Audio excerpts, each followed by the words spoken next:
Buenas noches. En el centro del Océano Atlántico, hace aproximadamente 12.900 años, desapareció la Atlántida. No se han encontrado las ruinas de sus ciudades. Contamos con las descripciones que le dieron forma a la leyenda y con canalizaciones de seres que, utilizando su intuición, nos cuentan cómo vivían, sus creencias, el desarrollo tecnológico y psíquico que alcanzaron. Basándonos en estas fuentes, hemos recreado la isla nunca encontrada y a Poseidonis, su capital.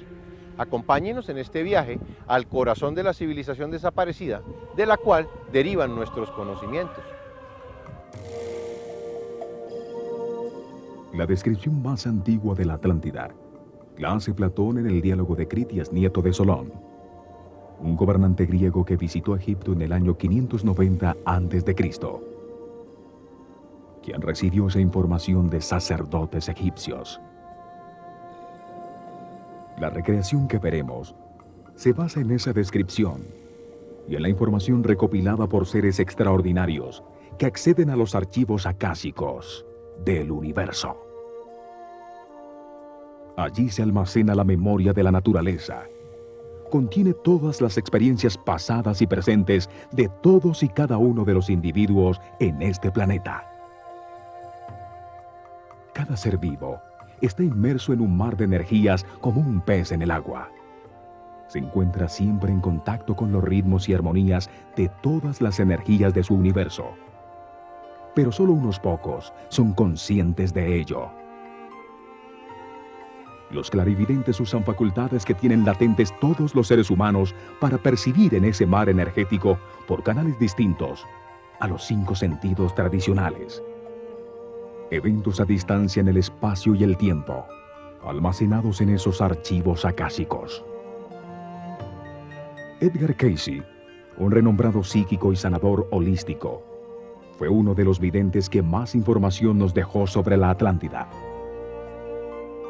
En 1877, nace en Estados Unidos y fue un niño con una extraña habilidad. Podía dormir con la cabeza en un libro y al día siguiente despertar sabiendo todo su contenido.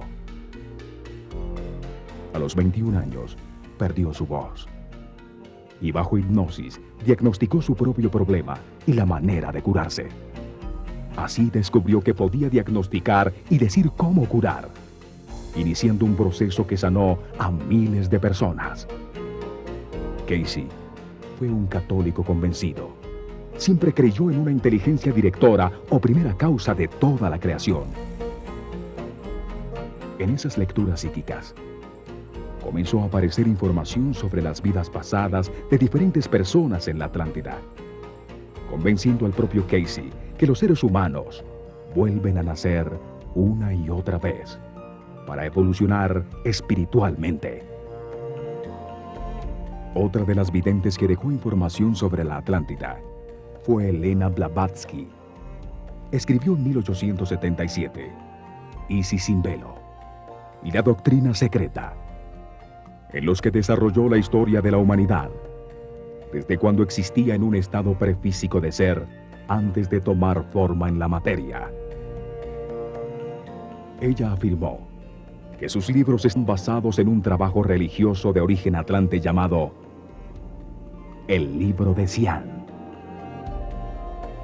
Situó una cadena de 10 islas en la mitad del Atlántico, donde dice que vivió la cuarta raza raíz, o cuarto estado evolucionario de la humanidad, hasta que se hundió bajo las aguas del Atlántico hace 12.900 años.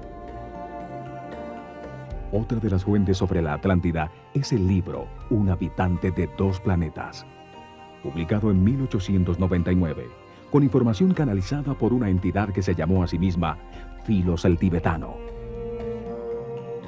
Tiene la particularidad de describir de manera precisa tecnologías que en su momento todavía no habían sido inventadas. Afirma que los espíritus de los hombres que vivieron en la Atlántida comenzaron a regresar a la Tierra desde el siglo XIX, en un número suficiente para afectar el desarrollo tecnológico actual. Regresaron para seguir creciendo en las rondas de su evolución e ir más allá de la grandeza perdida, a medida que la mente y el alma se expanden. Charles, Webster, Leadbeater. Fue llamado en su tiempo el maestro científico de lo oculto. Dejó también gran cantidad de información sobre la Atlántida y la antigua Lemuria. Otro ser extraordinario es el colombiano Gerardo Schmedlin, quien experimentó la muerte clínica a los 22 años, cruzando el túnel más allá de la vida, donde se encontró con seres de dimensiones no físicas, dedicándose a los temas espirituales. Desde ese momento, ha canalizado información, compartiéndola con los demás sobre la estructura del universo y la ciencia del amor, reencontrando las 7 leyes del universo. Y por supuesto, se utilizaron las traducciones de los textos escritos por Tot el Atlante, de las hoy desaparecidas tabletas Esmeralda. Toda esta información psíquica y la de carácter histórico suministrada por Platón nos permite ilustrar el mundo desaparecido de la Atlántida para sacarlo de las aguas de la inconsciencia, donde lo tenemos sumergido.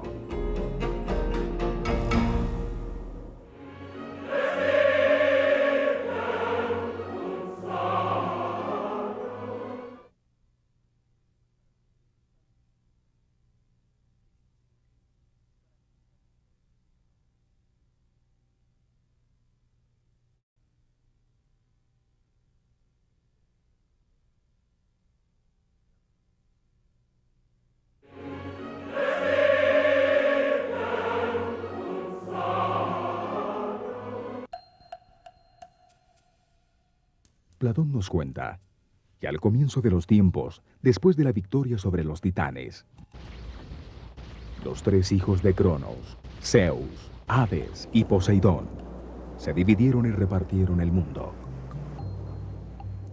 Le correspondió a Poseidón el gobierno de las aguas y la isla de la Atlántida.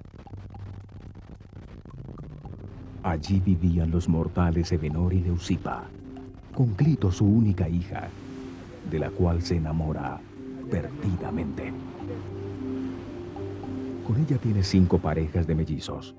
A los primeros en nacer los llamó Atlas y Gadeiros, el mismo nombre que llevan los 2 volcanes gemelos que dominaban la isla.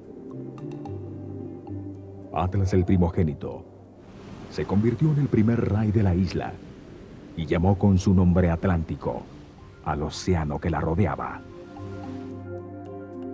Tuvo con Pleione 7 hijas: Maia, Merope, Asterope, Taigeta, Selaeno, Electra y Alcione. Las 7 Atlantes, que los griegos llamaron las Pléyades. A cada una le correspondió una de las islas de la Atlántida. Otro hijo de Poseidón con Euriala, Orión el gigante cazador, se enamora de ellas. Pero cuenta la leyenda que ellas prefirieron morir ahogadas bajo las aguas que ceder a sus pretensiones. Así aparece la constelación de Orión, llamada Tamuz por los caldeos y Sahú por los egipcios, que persigue eternamente por la bóveda celeste a las 7 hermanas, el cúmulo de 7 estrellas de la constelación de Tauro. Comienza así la monarquía atlante, que por muchos miles de años fue de carácter hereditario, pero después, con la evolución de su sociedad, se comenzó a elegir el rey por votación popular. Se escogía entre los 7 rishis, o hombres más sabios de la Atlántida, quien gobernaría hasta su muerte. La cadena de islas que formaron la Atlántida la sitúa Platón desde Grecia, más allá del Mediterráneo, después de las columnas de Hércules que se encontraban en el estrecho de Gibraltar. Al movernos verticalmente por el planeta, sobre la línea de 45 grados longitud al oeste del meridiano de Greenwich, partiendo de la línea de 0 grados de latitud o ecuador, se llega a los 25 grados de latitud norte, un poco más arriba del trópico de Cáncer. Sobre el meridiano de los 65 grados de longitud oeste se encuentran las Islas Bermudas. Por el lado derecho, sobre el meridiano de los 25 grados de longitud, se encuentran las Islas Azores. Entre estos dos extremos se encuentran los límites exactos de los bordes izquierdo y derecho de la cadena de islas desaparecidas a los 50 grados y 40 grados de longitud. La Atlántida se encontraba directamente encima de la fractura de Atlantis, la grieta del Atlántico Medio, cuya existencia predijo Helena Blavatsky en 1877. Esta grieta separa la placa tectónica que soporta el continente suramericano de la placa que soporta a África y la placa de Norteamérica de la placa tectónica euroasiática. Allí también confluye la pequeña placa del Caribe. En los bordes de estas placas tectónicas y de las otras que forman la corteza, que contiene el magma semilíquido alrededor del núcleo sólido del planeta, se registran los mayores movimientos, terremotos y volcanes. En la confluencia de estas placas tectónicas, desapareció la Atlántida hace 12.900 años, en el cambio de ciclo que ocasionó el diluvio universal. Allí, en el centro del Océano Atlántico y durante 25.920 años, existieron 9 islas pequeñas alrededor de una gran isla, la Atlántida. Poseidonis, la capital del imperio, se encontraba en el centro de la larga playa al sur de la isla. Al norte, la isla de Undul, al sur, Osuo, al oeste, Terna y Tarshish, la isla de los metales, con grandes minas de latón, oro y cobre, donde estaba situada la ciudad de Marseus. Era el centro industrial de la Atlántida. Allí se fabricaban con altísima tecnología los productos necesarios con enorme economía de escala, energía y materia prima inmediata. Al sur de la gran isla estaban Amaki, Ruta, Numea, Arian y Og. En estas 10 islas se encontraba el centro neurálgico de la civilización atlántica, que tenía colonias en todos los sitios habitables del mundo sobre el trópico del planeta. La Atlántida tenía una altísima cordillera con nieves perpetuas, los montes Merú, que abrazaban a la isla mayor, protegiéndola de los vientos y del hielo de los continentes del norte. Coronados con 2 volcanes gemelos, Atlas y Gadeiros, eran como los pilares que sostenían el cielo de la isla. Los 2 gemelos que aparecen en todas las culturas, como Rómulo y Remo, fundadores de Roma, o los Asvins hindúes, hijos del sol y del cielo, o Rama y Krishna, Shiva y Vitra, Set y Osiris para los egipcios, conmemorados en 2 obeliscos que se colocaban a la entrada de todos sus templos. En el centro de la isla, una gran planicie levemente elevada sobre el mar que formaba una suave y larga playa sobre las cálidas aguas del Atlántico.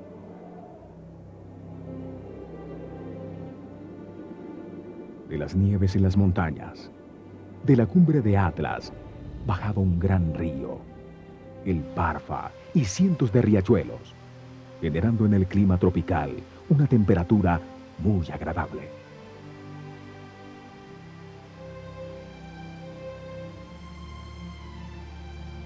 Una serie de cataratas oxigenaban el agua limpia y pura que, cayendo desde las grandes alturas, se convertía en el gran río Parfa, que luego era sabiamente aprovechado por los atlantes.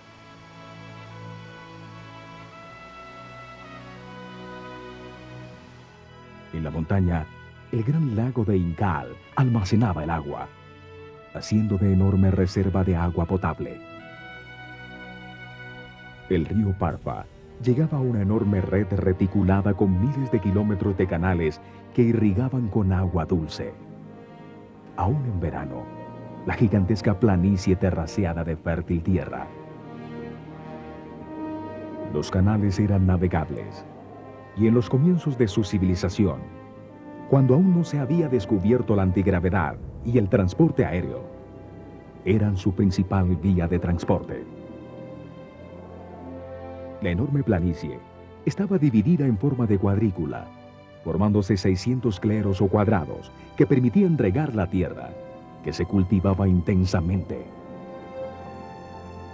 Se recogían 2 cosechas al año, suficiente comida para toda la población de la isla, y sobraba una gran cantidad que se exportaba a las lejanas colonias en los otros continentes.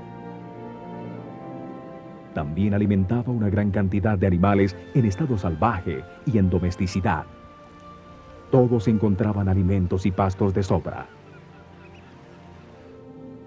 aún los que se encontraban en las montañas. Miles de elefantes existían en la isla, conviviendo pacíficamente con toros, monos y todo tipo de aves y pájaros exóticos. La isla, además de todo esto, producía los perfumes que embalsamaban el ambiente en todas partes, procedentes de raíces, hierbas y árboles de incienso, destilados por las flores y las frutas. La variedad de flores llenaba de colorido las cañadas y riachuelos, y todo tipo de frutas como cocos, piñas, papayas y mangos servían de alimento en cantidades incontables. La isla, favorecida por el sol tropical, prodigaba sus tesoros con abundancia, en momentos en que la mayoría del planeta se encontraba cubierto de hielo. La enorme planicie, totalmente irrigada, era cultivada intensamente, y miles de palmeras se mecían con el viento. Con los estándares de hoy, podría producir una cosecha de unos 15 millones de toneladas de arroz, además de otros cultivos adicionales, suficientes para alimentar a una población de 30 millones de personas y tener sobrantes para exportar. Al norte, frente a la central Atlántida, en la pequeña isla con forma casi circular que se llamaba Undl, vivían los maestros sobrevivientes de la antigua escuela lemuriana de misterios de Naakal. Tenían su centro de enseñanza y su templo al frente en la isla de la Atlántida, en lo más alto del monte Merú, entre las cumbres de Atlas y Gadeiros, dominando la ciudad de Poseidonis. Allí, a la sombra de los volcanes, los atlantes construyeron la escuela de misterios de Naakal. Era el colegio de los sacerdotes atlantes. De allí se derivaron la escuela babilonia de misterios, la escuela egipcia de misterios del ojo derecho de Horus y los esenios, en medio de los cuales nació mucho más tarde Jesús. La dirigía un ser con altísima energía, un gran maestro, el Incalis, o sumo sacerdote. Era reverenciado y escuchado por todos los atlantes. También era el encargado de las comunicaciones con otras entidades de los planos no físicos y con otras culturas de la galaxia. En la escuela de Naakal se enseñaba la religión conocimiento a los estudiantes llamados Incaalenes. Era una manera de entender el universo utilizando la intuición. La ciencia, el arte, la astronomía, la medicina eran aspectos de una misma cosa, que era la religión conocimiento. En la Atlántida, la educación era suministrada por el Estado. Cada niño recibía la educación más apropiada para sus habilidades y gustos. Se enseñaba a todos química, matemáticas, astronomía y sanación magnética.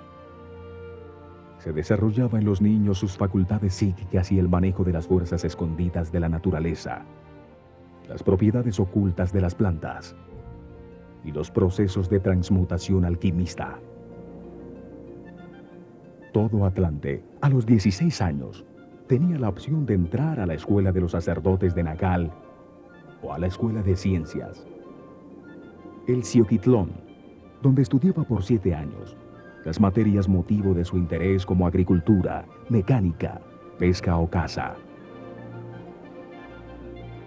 Los atlantes sabían que el cerebro tiene dos mitades, que son virtualmente imágenes espejo el uno del otro, pero que tienen funciones distintas. El lado izquierdo del cerebro controla la función del habla, la lógica y la razón. Es la parte científica de cada ser humano. El lado derecho reconoce formas, patrones y sonidos. Es el artista que vive en las sombras y solo reconocemos su existencia en momentos de profunda relajación o de inspiración. La civilización atlante basó su percepción del universo en el lado derecho del cerebro, en la intuición, que capta los objetos como un todo. Este tipo de entendimiento es llamado lunar y produce una visión integrada de toda la realidad. Sin embargo, al final del gran ciclo, comenzó a predominar el pensamiento científico y racional, transformándose en una civilización que comenzó a operar desde el lado izquierdo del cerebro, que funciona con palabras y conceptos, fragmentando y analizando el objeto que se quiere conocer.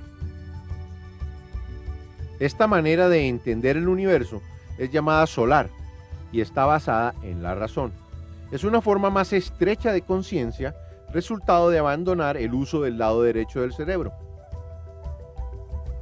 La religión universal, centrada en la luna, la diosa blanca, es reemplazada por el dios Sol Apolo, símbolo de la ciencia y la racionalidad. Los pensamientos son eventos electromagnéticos de muy corta duración que suceden en el sistema neurológico. En esa corriente de pensamientos, la mente se enfoca en una dirección determinada y al hacerlo aparece una imagen.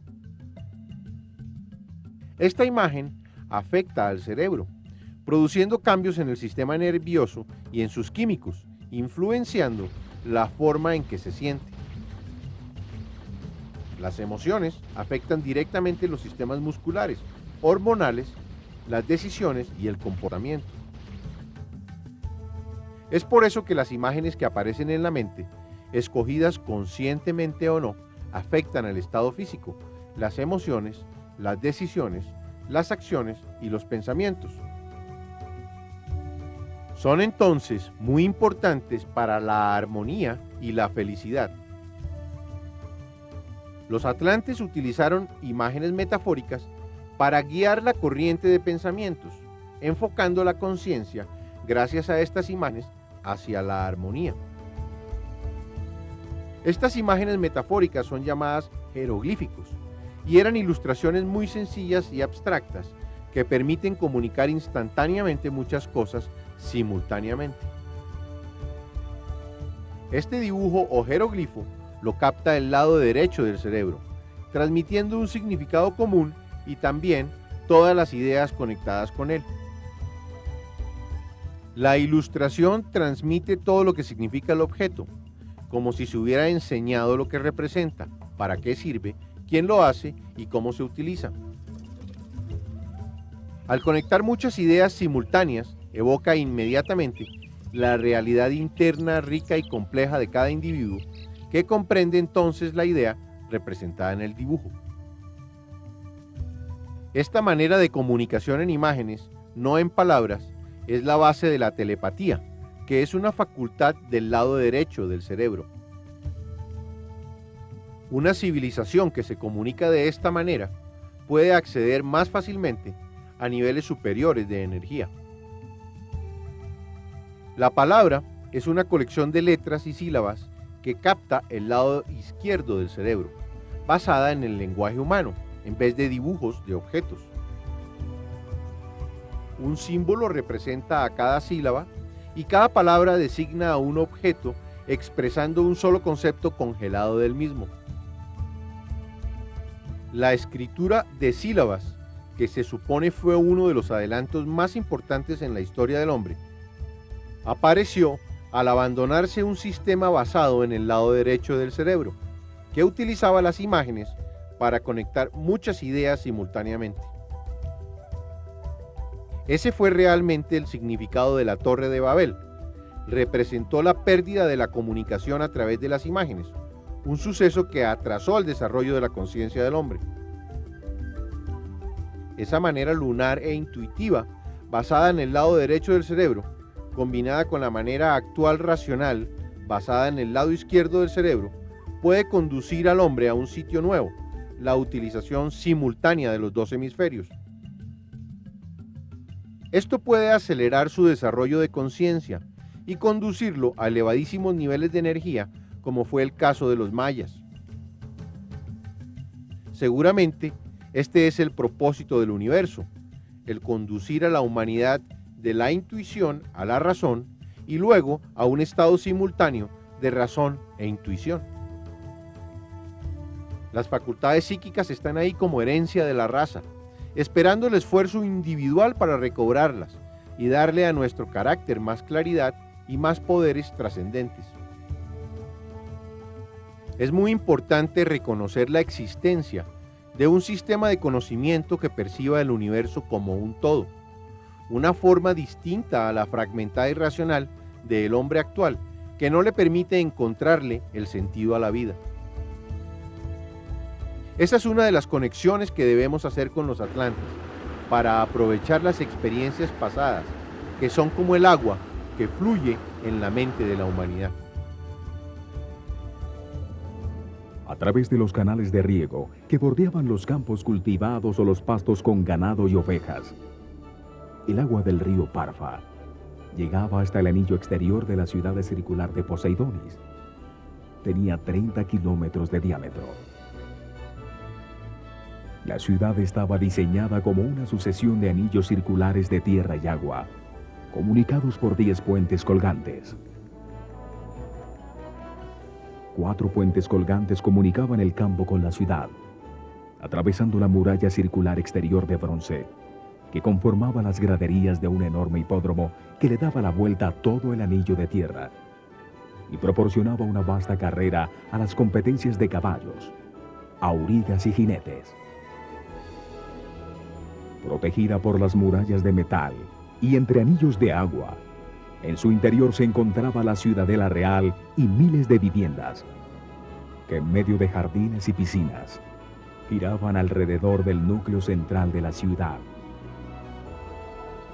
Sus conocimientos en la transmutación de elementos y metales, y las grandes minas en la isla de Tarshish, permitieron la utilización en gran escala de metales en la arquitectura.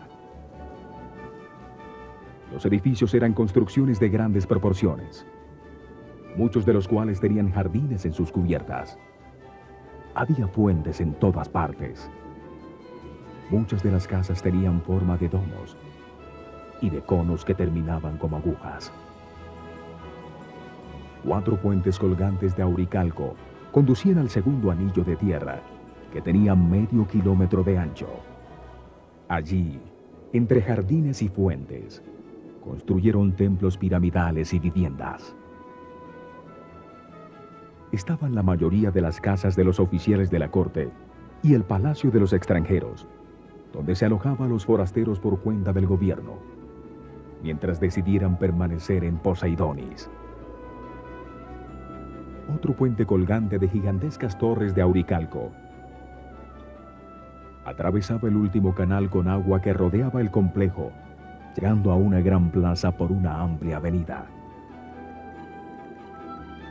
En el centro, dominando la ciudad, sobre una planicie circular de 1 kilómetro de diámetro, se encontraba el templo sagrado del Incalitlón, construido en granito blanco pulido que destellaba al sol.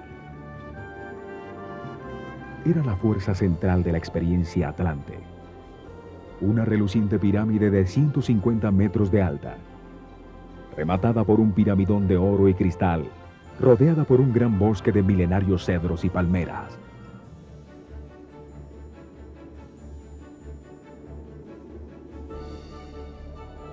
Enmarcando el acceso al templo, 2 altísimos obeliscos de oro, donde estaban inscritas las leyes que regulaban su sociedad.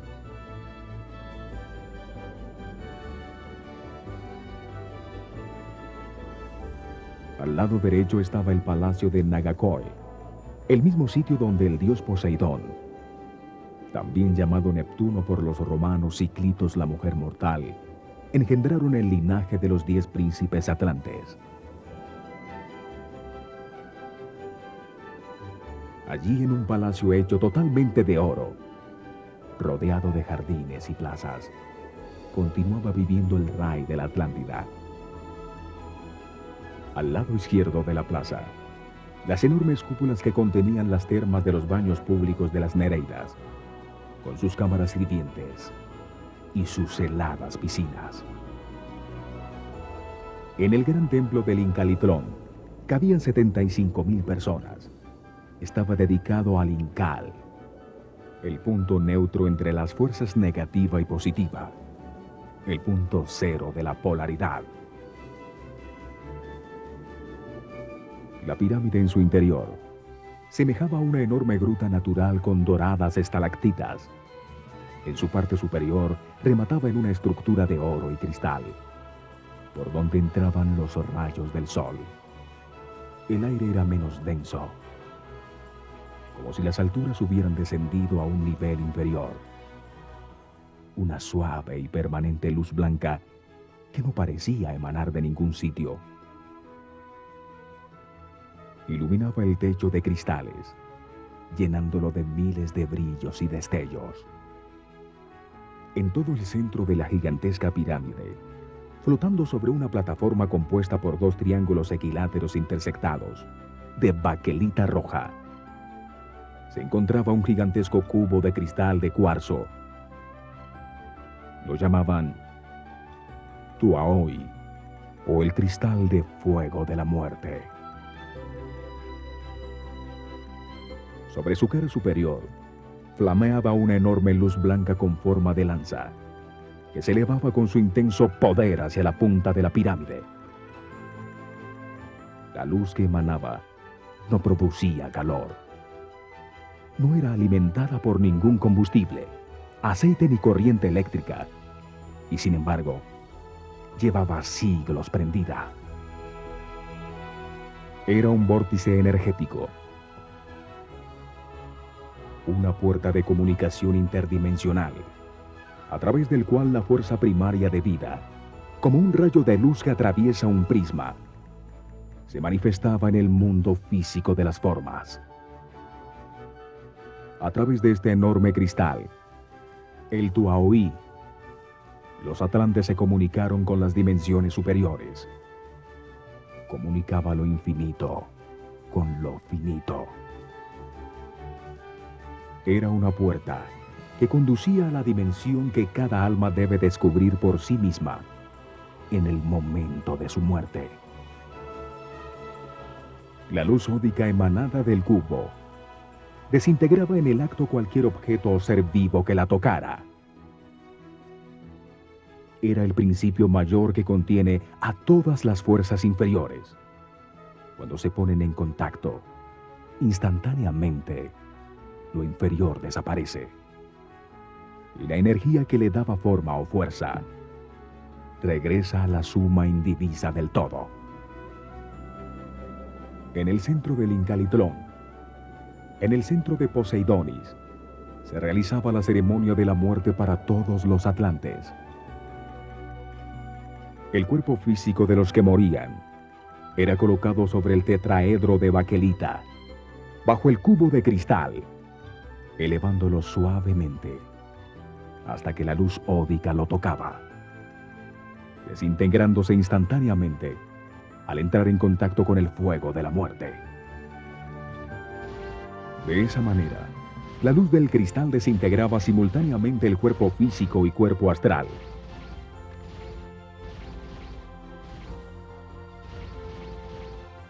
Donde residen los archivos de la personalidad temporal del Atlante que acababa de morir. Quedaba así el espíritu libre para continuar su viaje evolutivo, dirigiéndose al cielo, a su Devachan particular como lo llamaban ellos.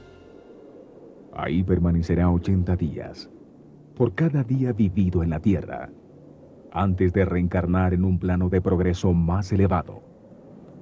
Muchas vidas engarzadas como cuentas en el cordón de plata del espíritu individual. Las cenizas de los que morían lejos de Poseidonis eran traídas y arrojadas a la luz, pues se consideraba una terrible calamidad no pasar por la puerta dimensional. Creían que un espíritu no liberado de sus cuerpos por la luz del Incal prolongaba innecesariamente su estadía en el plano físico, alimentándose de la energía magnética emitida por un ser querido que no acepte la muerte ocurrida. También así evitaban que el cuerpo astral, con su personalidad temporal y sus registros de memoria no desintegrados todavía, pudiera comunicarse con un medium en trance, al transferirle su fuerza vital en un proceso galvánico, impidiendo su viaje al cielo, al Devachan. El espíritu libre de los cuerpos astral y físico sale del mundo de las causas para llegar al mundo de los efectos, a su cielo particular, su Devachan, un mundo distinto creado por la fantasía de cada individuo. En la dimensión vibracional del espíritu, se forma una realidad subjetiva y paralelamente independiente para cada ser. En el cielo no reinan las leyes de la naturaleza física, pero al encontrarse ahí la conciencia del hombre, se percibe como un mundo real. Así se pasa del estado llamado vida al Devachan o Nirvana.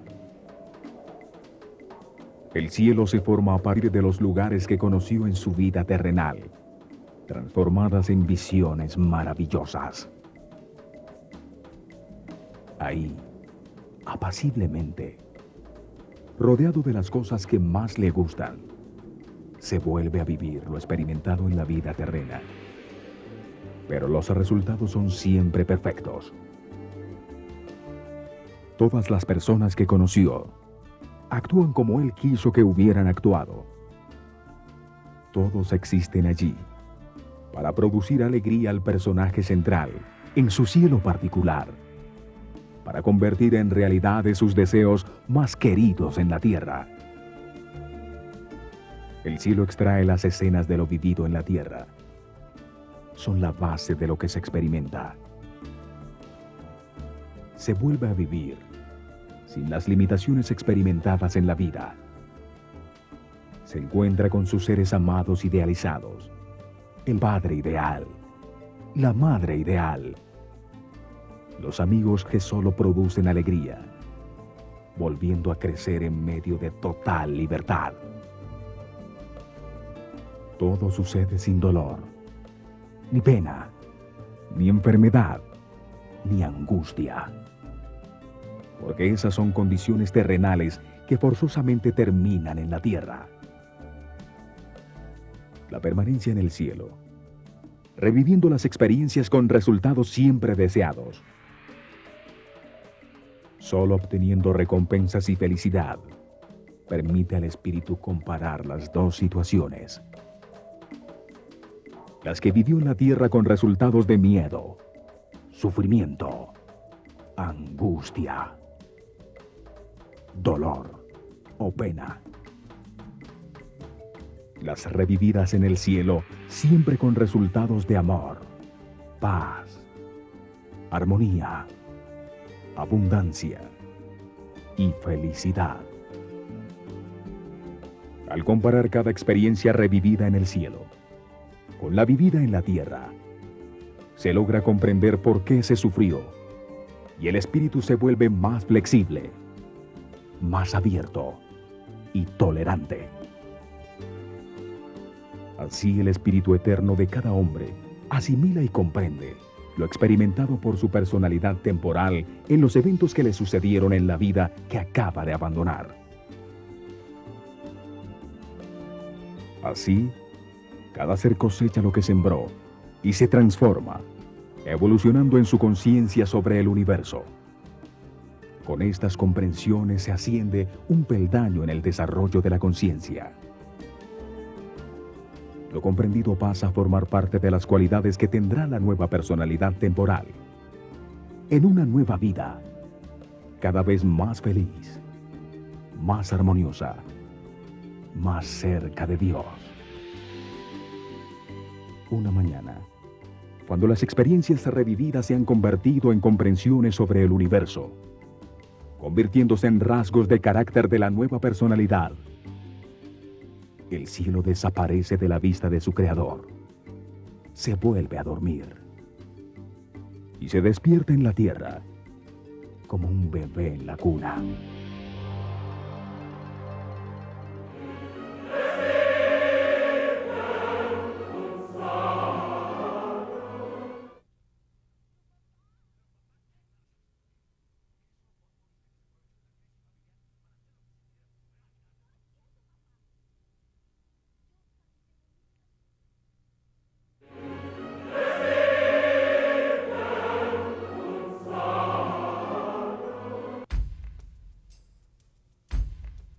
El conocimiento y la comprensión de las leyes universales dan herramientas a cada ser humano para llenar su vida presente de armonía y felicidad.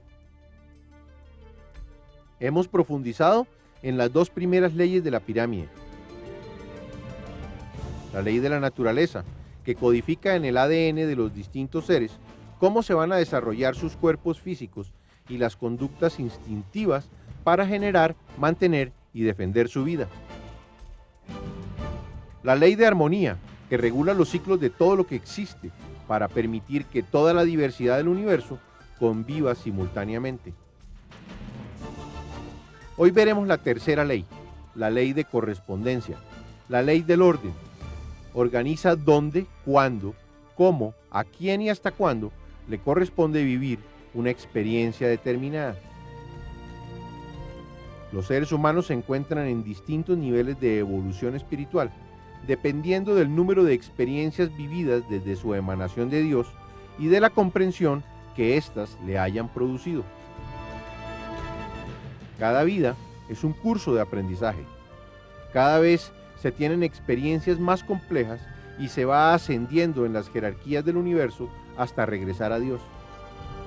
En el primer nivel de conciencia se viven experiencias que permiten aprender a controlar los instintos agresivos y las emociones animales.